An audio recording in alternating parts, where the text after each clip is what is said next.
दोस्तों, Guru Prasad story channel पर आपका बहुत बहुत स्वागत है। वीडियो शुरू करने से पहले कृपया आप मेरे चैनल को सब्सक्राइब जरूर करें और साथ में बेल आइकन को भी दबा दें ताकि मेरे नए वीडियो का नोटिफिकेशन आपको मिल जाए।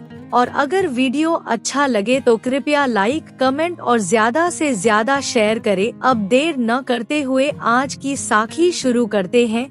दोस्तों, क्या कोई गुरु का सिख ऐसा भी हो सकता है जो गुरु के लिए अपने बेटे का सिर काट दे?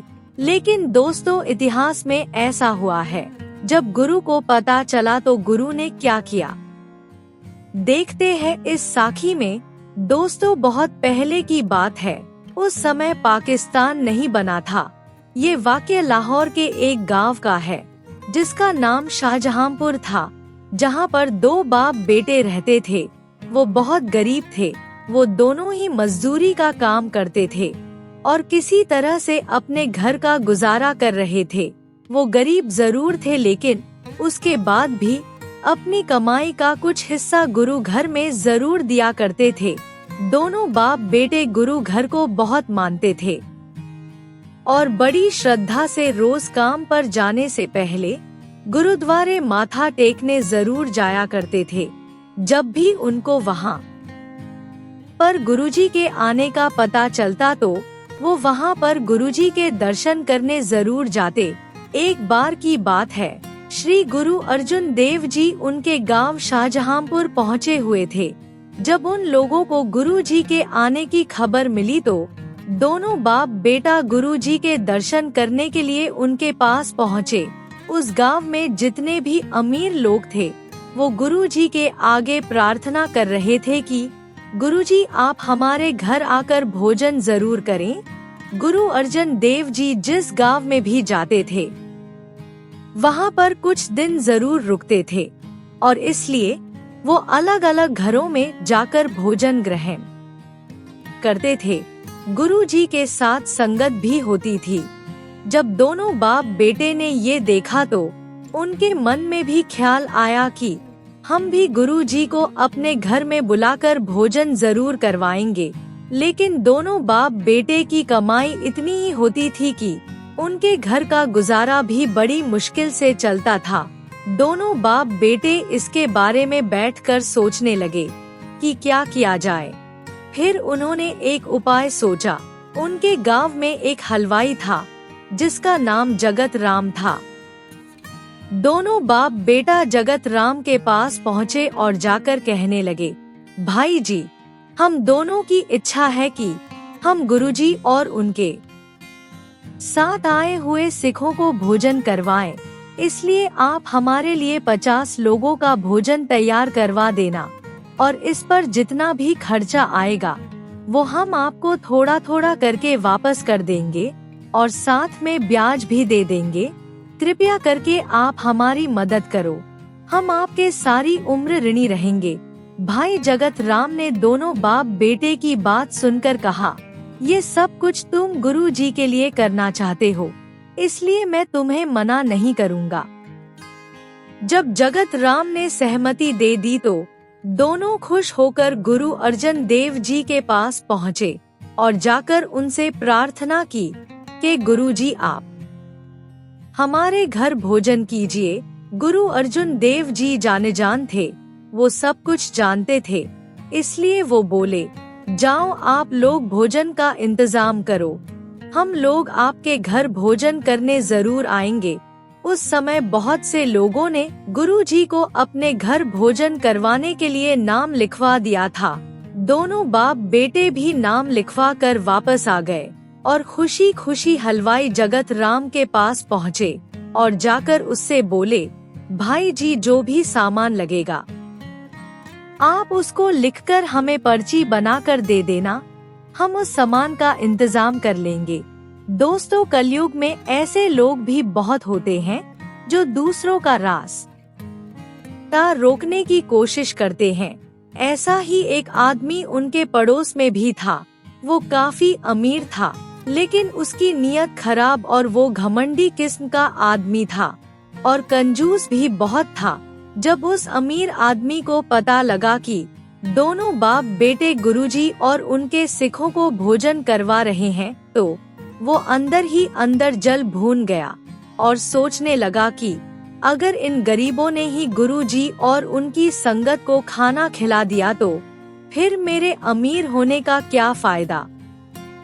उसके मन में बाप बेटे के लिए ईर्ष्या जाग उठी और इसी ईर्ष्या के चलते वो हलवाई जगत राम के पास पहुंचा और जाकर उससे बोला कि दोनों बाप बेटे के पास खुद के खाने के लिए पैसे नहीं हैं, वो भला तुम्हारे पैसे कहाँ से वापस करेंगे, तुम उनके साथ उधार करके बहुत बड़ी गलती कर रहे हो।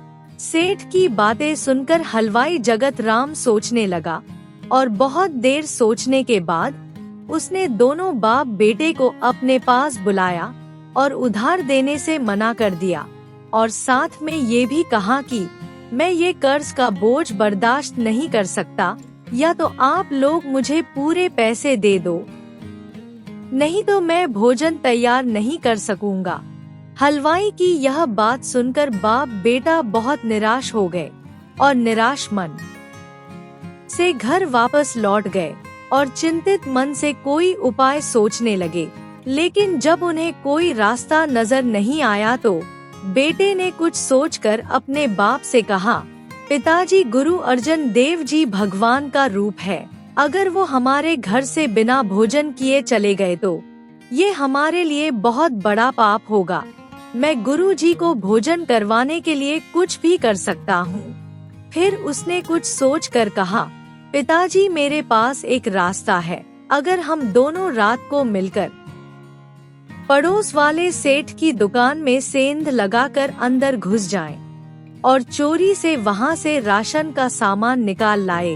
बेटे की बात सुनकर पिता ने कहा, बेटा, उस चोरी किए हुए सामान से सभी को भोजन तो करवाया जा सकता है, लेकिन ये तो चोरी ही होगी ना। क्या चोरी करके गुरुजी को भोजन करवाना ठीक होगा? पिता की बात सुनकर बेटा बोला, नहीं पिताजी, ये चोरी नहीं होगी, क्योंकि हम केवल उतना ही सामान चोरी करेंगे जितने की गुरुजी और उनके सिखों के लिए भोजन की जरूरत होगी। पिता को ये बात अच्छी नहीं लग रही थी, लेकिन फिर उसने सोचा कि हम लोग गुरुजी से वादा कर चुके हैं। ये सोचकर उसने सहमति दे दी। वो दोनों रात होने का इंतजार करने लगे।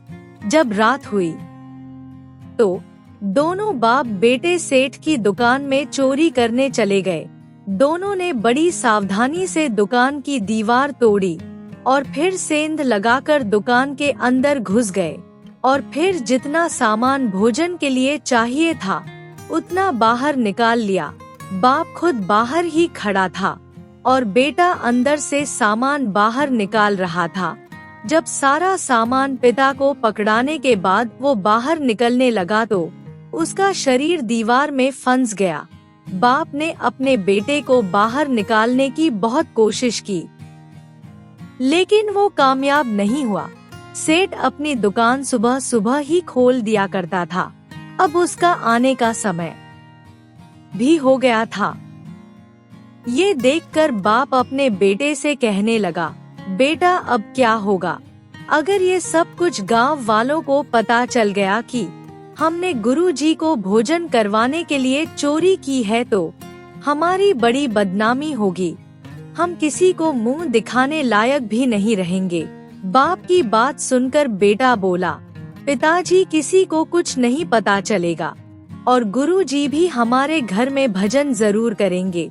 बस आप एक काम करो, आप जल्दी से अपनी कृपा निकालो और मेरा सिर काट कर घर ले जाओ। बिना सर के किसी को क्या पता चलेगा कि चोर कौन है? बेटे की बात सुनकर बाप दहल गया और बोला, नहीं बेटा, मैं इस तरह से नहीं कर सकता। मैं अपने हाथों से अपने जवान बेटे का सर कैसे काट सकता हूँ? बाप की बात सुनकर बेटे ने कहा, पिताजी, हमारे पास सोचने का ज्यादा समय नहीं है, इसलिए मैं जो कह रहा हूँ आप वही करो और कृपाण से मेरा गला काट दो। जब बेटे ने बहुत कहा तो उसने दुखी मन से अपनी कृपा निकाली और अपने बेटे का सर काट दिया और फिर कटा हुआ सर एक चद्दर में लपेटकर अपने साथ घर ले गया। जब सेठ दुकान पर पहुंचा तो उसे वहां पर बिना सर के लाश मिली, जिसे देखकर वो डर गया और उल्टे पैर अपने घर वापस दौड़ गया। इसके बाद बाप ने अवसर देखकर बेटे का बिना सिर वाला शरीर भी उठाकर अपने घर ले गया और घर ले जाकर चारपाई के ऊपर लिटा दिया। कटा हुआ सर वैसे ही धड़ के साथ जोड़कर रख दिया और फिर उसे चद्दर से ढक दिया, ताकि अगर कोई देखने आए तो ऐसा लगे कि वो सो रहा है। बाप ने रोते रोते दुखी मन से गुरुजी और उनकी संगत के लिए भोजन तैयार किया और किसी को भी कोई शक नहीं होने दिया। फिर थोड़ी देर बाद ही श्री गुरु अर्जन देव जी संगत के साथ उसके घर आ पहुँचे और आकर चारपाई पर बैठ गए। तब बाप सबके लिए भोजन लेकर आया। श्री गुरु अर्जन देव जी ने उससे कहा, भाई आज तुम्हारा बेटा कहीं नजर नहीं आ रहा, वो कहाँ गया है? गुरुजी की बात सुनकर बाप ने कहा, गुरुजी आज उसकी तबीयत ठीक नहीं है, इसलिए वो सो रहा है। गुरुजी जाने जान थे, वो सब कुछ जानते थे, लेकिन फिर भी उन्होंने बाप से कहा, भले आदमी एक बार तुम उसका नाम लेकर बाहर तो बुलाओ। बाप पहले तो गुरुजी की बात सुनकर चुप रहा, लेकिन फिर हिम्मत करके बोला, गुरुजी वो बाहर नहीं आ सकेगा, वो गहरी नींद में सो रहा है। गुरु अर्जन देव जी ने उसकी बात सुनकर कहा, भाई अगर तुम नहीं बुला रहे तो मैं आवाज देकर बुलाऊं? बाप से कुछ बोला नहीं गया। तब गुरु जी ने कहा, अच्छा भाई बेटे का नाम तो बता दो। बाप ने दुखी मन से कहा, गुरुजी उसका नाम सम्मन है। ये सुनकर गुरुजी ने बोले, सम्मन बेटा जल्दी से बाहर आ जाओ। बाप का नाम मूसा था। मूसा ने जब गुरुजी की ये बात सुनी तो उसका कलेजा फट गया, उसका रोना छूट गया। लेकिन तभी मूसा ने एक चमत्कार देखा, ऐसा चमत्कार जिसके बारे में कोई सोच भी नहीं सकता था। मूसा ने देखा कि सम्मन बिल्कुल ठीक ठाक तंदुरुस्त हंसता खेलता बाहर आ गया। ये चमत्कार देखकर मूसा हैरान हो गया और रोते रोते गुरुजी के चरणों में गिर पड़ा। जब गुरु अर्जन देव जी ने सम्मन और मूसा की रात वाली चोरी की बात संगत को बताई तो सारी संगत हैरान रह गई और कहने लगी कि धन्य है मूसा, धन्य है मूसा, जिसने गुरुजी को भोजन करवाने के लिए अपने जवान बेटे का सिर तक काट दिया, और धन्य है बेटा सम्मन, जिसने गुरुजी को भोजन करवाने के लिए अपना सिर तक कटा दिया, और धन है गुरुजी, जिन्होंने अपने सिख की लाज रख ली और उसे जीवन दान दे दिया। दोस्तों, गुरु का कोई ऐसा विरला सिख होता है जो अपने गुरु के लिए जान तक वार दे, और गुरु भी अपने ऐसे सिख को बहुत प्यार करता है और उसकी सभी परेशानियां दूर कर देता है। हमें भी गुरु का ऐसा ही सिख बनना चाहिए ताकि हमें भी गुरु की कृपा हासिल हो सके। दोस्तों, अगर हम भी गुरु की कृपा हासिल करना चाहते हैं तो गुरु के कहे अनुसार चलना चाहिए और सबके साथ प्रेम प्यार से रहना चाहिए, और जितना हो सके जरूरतमंदों की मदद जरूर करनी चाहिए ताकि हमें गुरु की कृपा हासिल हो सके। दोस्तों, अगर आपको ये साखी अच्छी लगी हो तो कृपया वीडियो को लाइक, शेयर और कमेंट जरूर करें और चैनल को सब्सक्राइब करना भी ना भूलें। आपके बेशुमार प्यार के लिए आपका बहुत बहुत धन्यवाद। वाहेगुरु जी का खालसा, वाहेगुरु जी की फतेह।